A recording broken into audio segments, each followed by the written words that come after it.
හැමදෙනෙක්ටම අද මට හිතුණා මගේ බබාගේ ක්ලිනික් බුක් එක ඔයාලත් එක්ක ෂෙයා කරගන්න.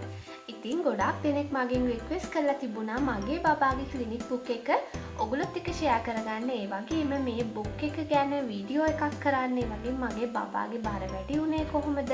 මේ දේවල් වීඩියෝ එකකින් ඉදිරිපත් කරන්න කියලා. ඉතින් ඒ නිසාම මට හිතුණා මේ හැම දෙයක්ම ඇතුළත් කරලා මේ වීඩියෝ එක ඉදිරිපත් කරන්න. ඉතින් අපි යමු වීඩියෝ එකට. දැන් මුලින්ම අපි මේ පොත හඳුන්වන්නේ ළමා සෞඛ්‍ය හා සංවර්ධන සටහන කියලා. නැත්නම් අපි කියනවා Child Health and Development Record කියලා. ඒ වගේම තමයි හැබැයි ඉතින් අපි ගොඩාක් දෙනෙක් මේක හඳුන්වන්නේ බබාගේ ක්ලිනික් බුක් එක නැත්නම් බබාගේ බර මාක් කරන බුක් එක කියලා. ඒ වගේම තමයි දැන් මේ පොතේ මෙතන තියෙනවා උඩ කෝනර් එකේ ෆීමේල්ද මේල්ද කියලා බබාව.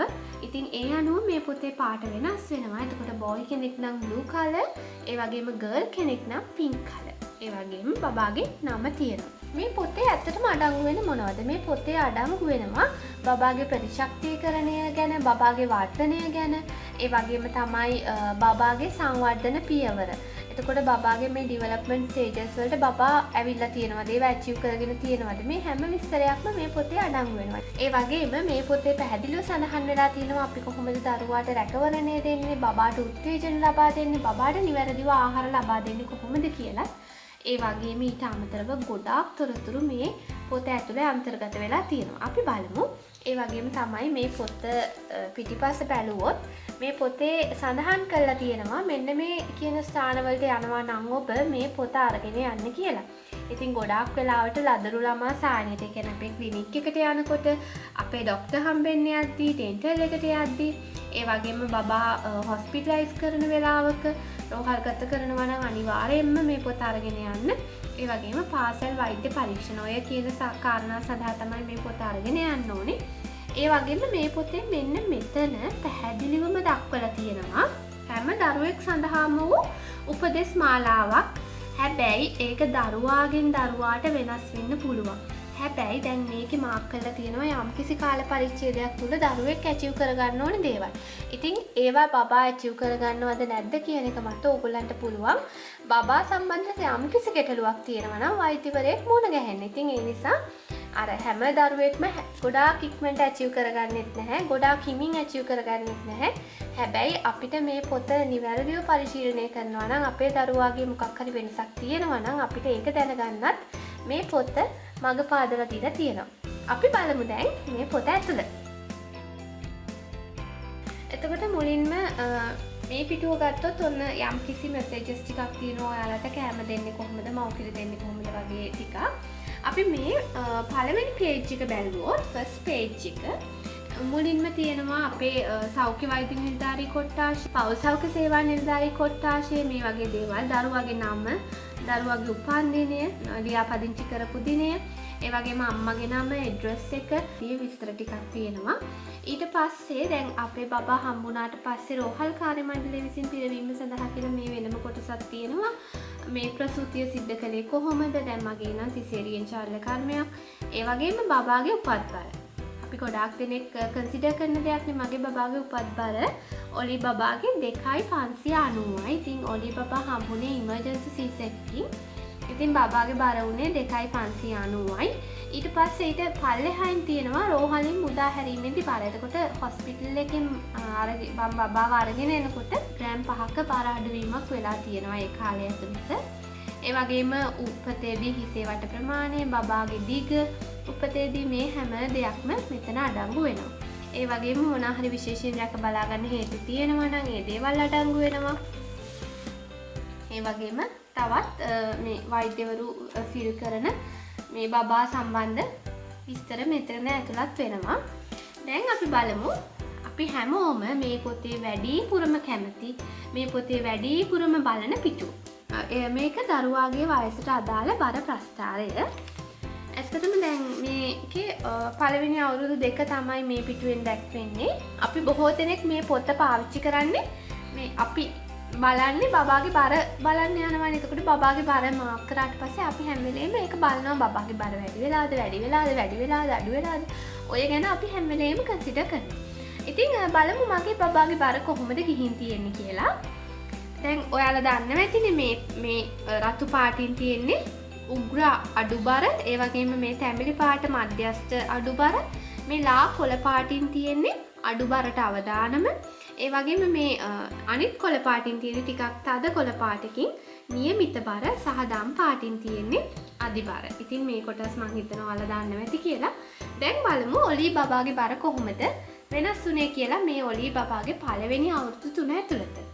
මුලින්ම දැන් මගේ බබාගේ උපත් බර වුණේ කිලෝ 2යි ග්‍රෑම් 590ක්. ඉතින් මෙන්න මේ කියන තැනින් තමයි මගේ බබාගේ බර පටන් ගත්තේ. ඒ කියන්නේ මගේ බබාගේ බර පටන් ගත්තේ මෙන්න මේ ලා කොළ පාට තීරුවේ. ඒ කියන්නේ අඩු බරට අවදානමක් තියෙන තැනකින් තමයි ඔලී බබාගේ බර පටන් ගත්තේ උපත් බරත් එක්ක. හැබැයි ඔලී බබාගේ බර බලනවනේ අපි මාසෙකට පස්සේ බලනකොට 3,750ක් වගේ ප්‍රමාණයකට බර වැඩි කරගන්න පුළුවන් වුණා බබාට මව් කිරි දීම තුලින්. ඒ කියන්නේ 2,590 ඉඳන් 3,750ක් කියන්නේ කිලෝ එකකටත් වඩා වැඩි බර ප්‍රමාණයක් මට පුළුවන් වුණා බබාගේ වැඩි කරගන්න. ඊට පස්සේ දැන් මේ පළවෙනි මාසේ දෙවෙනි මාසේ වෙනකොට මට පුළුවන් වුණා 4,800ක්. ඒ කියන්නේ 3,750 ඉඳන් 4,800ක් වෙනකන් ඒත් කිලෝ එකක් සහ ඊට චුට්ටක් වැඩි කරගන්න මට පුළුවන් වුණා. එතකොට උපතේ ඉඳන් පළවෙනි මාස දෙක කම්ප්ලීට් වෙනකොට කිලෝ 2කට වඩා වැඩි ප්‍රමාණයකින් මගේ බබාගේ බර වැඩි කරගෙන මගේ බබාව මේ නියමිත බර කියන කොටසට ගන්න මට පුළුවන් වුණා. ඉතින් ඊට පස්සේ මගේ බබාගේ බර මේ නියමිත බර කියන කොටසේම තමයි ඉස්සරහට දිගටම ගියේ. දැන් ඔයාලට පේනවා ඇති මේ graph එක බැලුවාම මගේ බබාගේ බර නියමිත බර කියන කොටසේ තිබුණා දැන් දෙකක් තියෙනවා. මෙතන සහ මෙතන. පොඩි පල්ලෙහාට යamak තියෙනවා. මම කියන්නම් ඇත්තටම හේතුව. දැන් මෙතනදී නම් හරියට මේ බබාගේ ෆස්ට් බර්ත්ඩේ එකනේ මේ පළවෙනි අවුරුද්දනේ. ෆස්ට් බර්ත්ඩේ එකෙන් පස්සේ බබාට වැක්සින් එක දෙන්න ගියාට පස්සේ බර බලද්දි බබාගේ බර ග්‍රෑම් 300කින් අඩු වෙලා තිබුණා. එකපාරටම ග්‍රෑම් 300කින් බබාගේ බර මෙතනදී පල්ලෙහාට ගිහින් තිබුණා. ඊට පස්සේ ඊගාව මාසේ බබාගේ බර බලනකොට ග්‍රෑම් 700කින් වැඩි වෙලා තිබුණා. සාමාන්‍යයෙන් විශාල බර වැඩිවීමක් අවුරුද්දකින් වගේ පස්සේ ඒ තරම් ප්‍රමාණයකින් බබාගේ බර එකපාර වැඩි වෙන්නේ නැහැ. ඉතින් මම 300ක් එකපාරට අඩු වෙච්ච නිසා මේ ටිකක් කන්සිඩර් කළා බබාගේ කෑම ගැන. හැබැයි මම බබාට බල කරන්න ගියේ නැහැ. මං ඉතින් ඔයාලත් ගොඩක් දෙනෙක්ට කියනවානේ බබාගේ බර අඩු වුණාම මෙන්න මේ කියන කෑම ජාති දෙන්න කියලා. ඒ විදිහේ බබාගේ බර වැඩි වෙන කෑම ජාති ටිකක් බබාට දුන්නා. ඉතින් මට පුළුවන් වුණා බබාගේ බර එක මාසයක් ඇතුළත ග්‍රෑම් 700ක් වැඩි කරගන්න. කිලෝ 8 ඉඳන් 8,700 වෙනකම් මං බබාගේ බර වැඩි කරගත්තා එක මාසයක් ඇතුළත. ඊට පස්සේ මගේ බබාගේ බර අර කලින් තිබ්බ ප්‍රමාණයටම කලින් තිබ්බ කර්ව් එකටම ආවා. කිසිම ප්‍රශ්නයක් නැතුව ආයෙත් ඉස්සරහට ගියා. හැබැයි එක තැනකදී මගේ බබාගේ බර මාස 3ක් එකම බරේ හිටියා. ඔයාලට පේනවා ඇති. ඇත්තටම මේ මාස 3ක් එකම බරේ ඉන්න හේතුව මගේ බබාට උණ හැදුනා. ඉතින් බබා කන ඒවා ඔක්කොම වොමිට් වුණා. ඒ වගේම උණත් ටික සැරට තිබුණා. ඊට පස්සේ ඇත්තටම මේ වොමිටිං වැඩි නිසා හොස්පිටල් ඇඩ්මිට් කරන්නත් වුණා. දවසක් විතර හොස්පිටල් එකේ හිටියා. හැබැයි ඊට පස්සේ බබාට ටික අඩු වුණා. ඉතින් මේ දේත් එක්ක බබාගේ බර මේ විදියට ටිකක් කල් ගියා. ඉතින් මේ ඇත්තටම මේ විදියට මාස 3ක් එකම බර තිබුණා. ඊට පස්සේ ඊගාව මාසය ඇතුළත මට පුළුවන් වුණා මගේ බබාගේ බර ග්‍රෑම් 500කින් එකපාරම වැඩි කරගන්න. ඉතින් ඇත්තටම මේ අදාළ කාලය තුලම මම බබාගේ කෑම ගැන ලොකුවට හිතලා බලෙන් කවලා එහෙම කළේ නැහැ. මං කොහොමත් එහෙම කරන අම්මා කෙනෙක් නෙවෙයි. හැබැයි මට පුළුවන් වුණා මේ බබාගේ බර අඩු වෙච්ච හැම තැනකදීම නැවත බබාගේ බර අර බබාගේ බර ගිහිපු කර්ව් එකටම ගන්න. ඉතින් මේ විදිහට බබාගේ බර සාමාන්‍යයෙන් මේ නියමිත බර කොටසේම ඉස්සරහට ගියා අවුරුදු 2ක් වෙනකන්. ඊට පස්සේ අපි බලමු බබාගේ බර ඊගාව අවුරුද්දේ කියන්නේ අවුරුදු 2යි 3යි අතර. 2යි 3යි අතර ගත්තොත් මේ අවුරුදු 2ේදී බබාට තිබ්බ බර මේ අවුරුදු 3ක් වෙනකොට මගේ බබාගේ බර. ඇත්තටම දැන් අවුරුදු 2 ඉඳන් 3 වෙනකන් නම් මුකුත් විචලතාවයක් නැතුව අර නියමිත කර්ව් එකේම බබාගේ බර නියමිත විදියටම වැඩි වෙලා තියෙනවා. ඉතින් ඇත්තටම මේ කාලය තුල 2 ඉඳන් 3 වෙනකන් නම් ගොඩාක්ම මගේ බබා තනියමම තමයි කන්නේ සහ කන්න පුරුදු වෙන්නේ. ඉතින් ওই විදිහට තමයි මගේ බබාගේ බර උපත් බරේ ඉඳලා උඩට ගත්තේ සහ තාමත් මේ નિયમિત බර කොටසේ යන්නේ. ඉතින් ඕගොල්ලෝ දන්නවනේ මම බබාට ගොඩාක් බල කරලා කෑම කවන කෙනෙක් නෙවෙයි. හැබැයි බබාට දෙන කෑම ප්‍රමාණය උපරිම පෝෂණයකින් දෙන්න පුළුවන් නම් බබාට තනියෙන් කන්න පුරුදු කරන්න පුළුවන් නම් අපිටත් ස්ට්‍රෙස් එකක් නැතුව බබාගේ බරත් નિયમિત ප්‍රමාණය තියාගන්න අපිට පුළුවන්. මම හිතනවා මේක ඔයගොල්ලන්ට වැදගත් වෙන්නේ නැති කියලා. ඉතින් ගොඩාක් දෙනෙක් මගෙන් මේක රික්වෙස්ට් කළා. ඒක තමයි මම මේ ප්‍රස්තාරය ඔයාලට ඉදිරිපත් කළේ. අපි දැන් බලමු බබාගේ උස. නැත්නම් අපි කියනවා දිග කියලා මේ ප්‍රස්තාරය. ඇත්තට මේ ප්‍රස්තාරය නම් එක ප්‍රස්තාරයක අවුරුදු 1 ඉඳන් අවුරුදු 5 වෙනකම්ම තියෙනවා.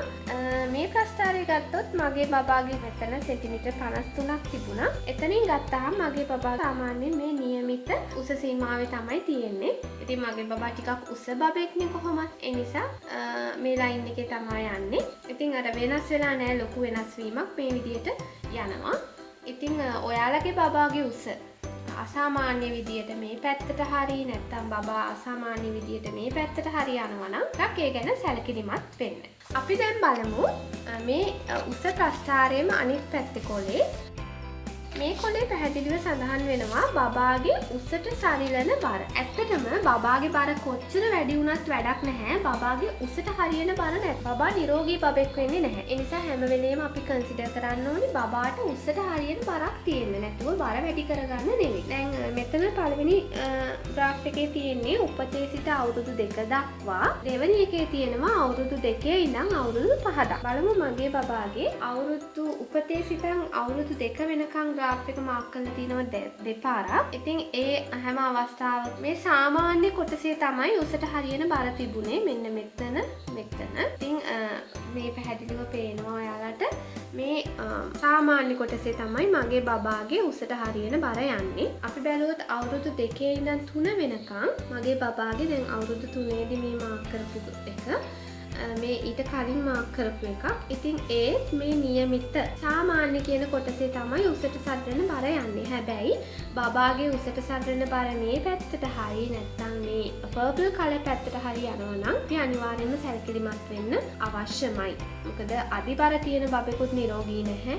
ඒ වගේම මන්ද පෝෂණය සහිත උසට හරියන බරක් නැති බබෙකුත් නිරෝගී නැහැ. ඒ නිසා අපි අනිවාර්යෙන් ඒ ගැන සැලකිලිමත් විය යුතුමයි. ඒ වගේම ඊට පස්සේ තියෙනවා මේ බබාව බලන්න එනවනේ පෞසාවක සේවා නිලධාරීතුමෝ. ඉතින් ඒ අවස්ථාවේ ෆිල් කරන ඒවා තමයි මේවා. ඒ වගේම මෙතන පැහැදිලිව සඳහන් කරලා තිනවා සායනයට එන්න ඕනේ දින මොනවද කියලා. ඉතින් ඔයාලට පුළුවන් පොත බලලා මේ දින බලා ගන්න. ඒ වගේම අධ්‍යාපන සැසි තියෙනවා නම් ඒවට එන්න ඕනේ දින මෙන්න මෙතන තමයි මාක් කරන්නේ. ඊට පස්සේ මේ 8 වෙනි පිටුව. 8 වෙනි පිටුවත් අපි හැමෝටම ගොඩක් වැදගත්. මොකද බබාගේ ප්‍රතිශක්තිකරණය පිළිබඳව විස්තර තියෙන්නේ මේ පිටුවේ. ඉතින් දැන් වයස අනුව මොනවද අපි ලබා දෙන්න ඕනේ එන්නත ඒ එන්නත් ලබා දුන්නාද කියලා හොඳ විස්තරයක් මෙතන තියෙනවා. බබාට මේ දේවල් ගැන සැලකිලිමත් නම් ඕගොල්ලන්ට පුළුවන් මේ පොත කියවලා බලන්න බබාට මොන අවුරුදු වලද වැක්සින් තියෙන්නේ. එතකොට මොන වගේ වැක්සින්ද දෙන්න තියෙන්නේ කියන එක පිළිබඳව අපිට හොඳ දැනුවත් වීමක් දක්වන්න පුළුවන්. ඒ වගේම වෙන මොනවා හරි වැක්සින්ස් දෙනවා නම් මෙතන දානවා. දැන් ඔයාලට පේනදි මගේ බබාට උපතේ ඉඳලම අවුරුදු 1.5 වැක්සින් එක වෙනකම් මේ ඔක්කොම දුන්නේ ගවර්න්මන්ට් ක්ලිනික් එකකින්. හැබැයි අවුරුදු 3 දී මම මේ වැක්සින් එක විතරක් ප්‍රයිවට් විදගත්තා. ඒකට හේතුව මේ තියෙන කොවිඩ් වසංගතයත් එක්ක ඇත්තටම මට බය හිතුණා. බබාව ගිහිල්ලා ක්ලිනික් එකක පැය දෙකක් තුනක් අර ඔක්කොම සෙනගස්සේ තියාගන්න.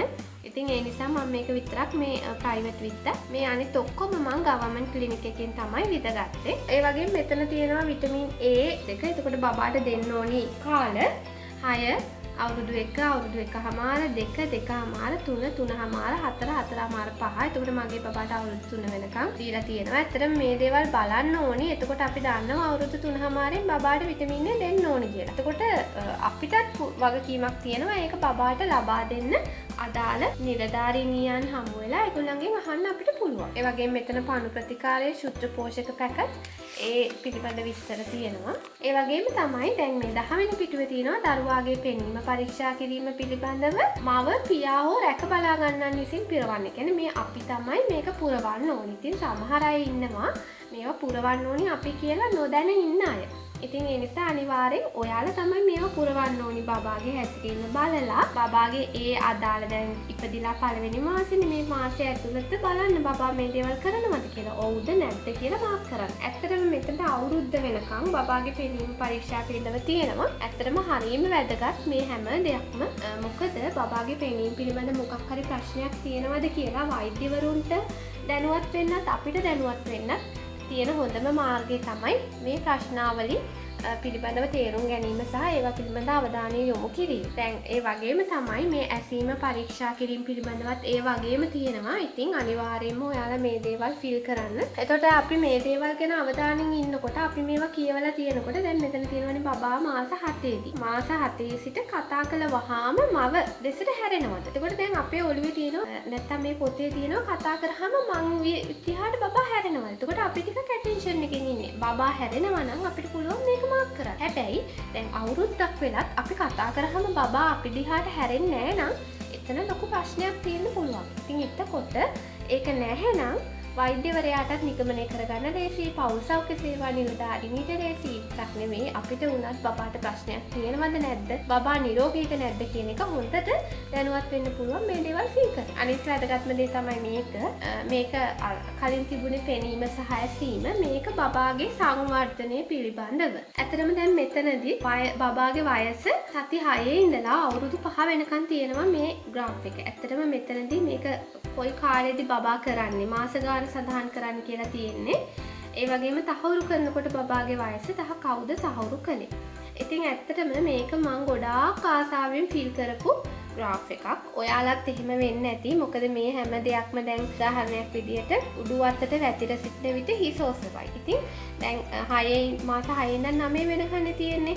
ඉතින් අපි දැන් මේක කියවලා තියෙනකොට ටිකක් බබා ඒ විදියට කරනවා නම් අපි මේක බලනවා බබා මේක කරන්නේ කොයි කාලෙද? දැන් මගේ බබා හරි කාලෙද මේක කරනවද? නැත්නම් ඉක්මනට කළාද? නැත්නම් පහුවෙලාද? මේ හැමදේම අපිට නිර්ණය කරගන්න පුළුවන් මේ පොතත් එක්ක අපි බබාගේ වර්ධනය බලනවා නම්. ඉතින් ඒ වගේම තමයි මේක පුරවද්දී අනිවාර්යෙන් ඔයාලා නිවැරදි තොරතුරු පුරවන්න. කලින් පුරවන්නත් එපා. ඒ කියන්නේ බබා කරන්නේ නැත්තම් ඒක පුරවන්නත් එපා. බබා ගොඩක් කලින් කරනවා කියලා ඒ අදාළ කාලයේදී ඒක පුරවන්න නැතුව ඉන්නත් එපා. මොකද සමහර බබාලා මේ දේවල් හරි වේගෙන් කරනවා. හැබැයි සමහර අයට එහෙම නැහැ. මොකද එක එක බබාලා එක එක කාලවලට තමයි මේ දේවල් ඇචීව් කරගන්නේ. ඉතින් මගේ බබාගේ මම දැන් මේ පුරවලා තියෙන විදිය පෞල් සෞඛ්‍ය සේවා නිලධාරීතුමිය ඇවිල්ලා මේවා තහවුරු කරලා තියෙනවා.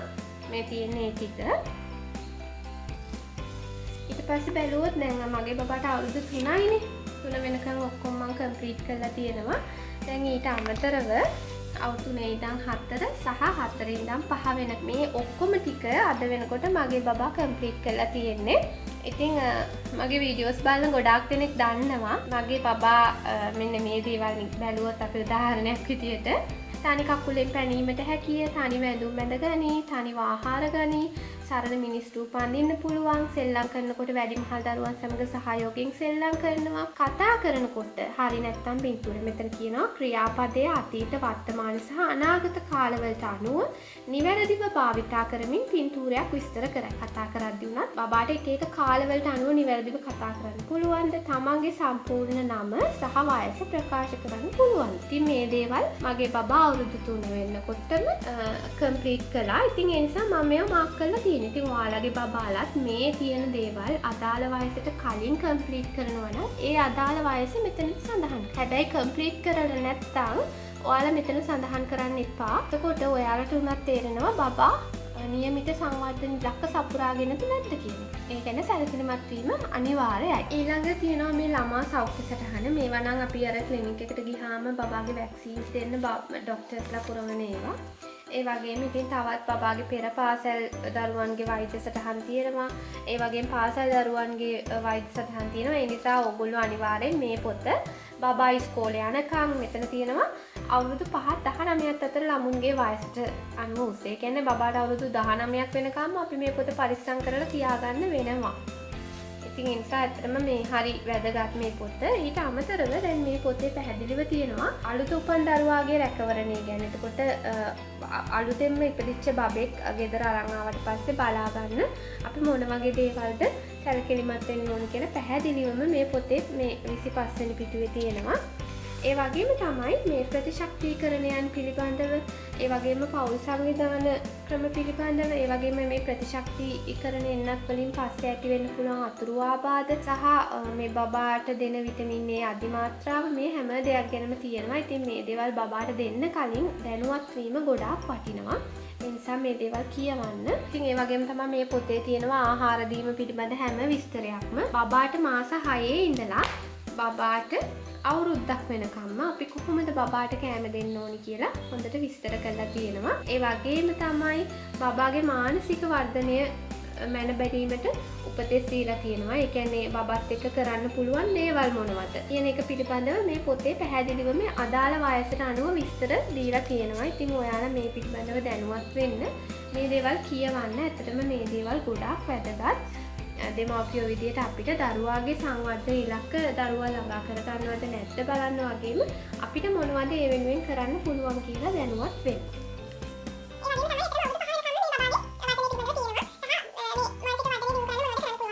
ඒ වගේම මේ නිපුණු මාපිය බව කියලා සඳහන් කරලා තියෙනවා. බබත් එක්ක අපි කතා කරන්නේ කොහොමද? කතා කරද්දී බබාට ඇහුම්කන් දෙද්දී අපි මොන වගේ දේවල් පිළිබඳවද සැලකිලිමත් වෙන්න ඕනේ. ඒ වගේම බබාගේ විනය, බබාගේ හික්මවීම හදද්දී මූලික වශයෙන් මොන වගේ දේවල් පිළිබඳව අපි අවධානය යොමු කරන්න ඕනේද කියලා මේ පොතේ පැහැදිලිව තියෙනවා. ඒ වගේම විනය පිළිබඳ පොදු රීති කිහිපයක් තියෙනවා. දැන් උදාහරණයක් විදිහට මව්පියන් දෙදෙනාම තම ළමයින් හික්මවීමට යොදා ගන්නා ක්‍රමවල එකඟත්වය. කියන්නේ අම්මයි තාත්තයි දෙන්නම එකම තීරණයක හැම වෙලේම ඉන්න ඕනේ. මේ වගේ ගොඩාක් දේවල් මේ පොතේ අන්තර්ගත වෙනවා. ඒ වගේම තමයි දරුවාගේ මුඛ සෞඛ්‍ය රැක ගැනීම. ඉතින් බබාට හැදෙන්න පුළුවන් දත් රෝග මොනවද?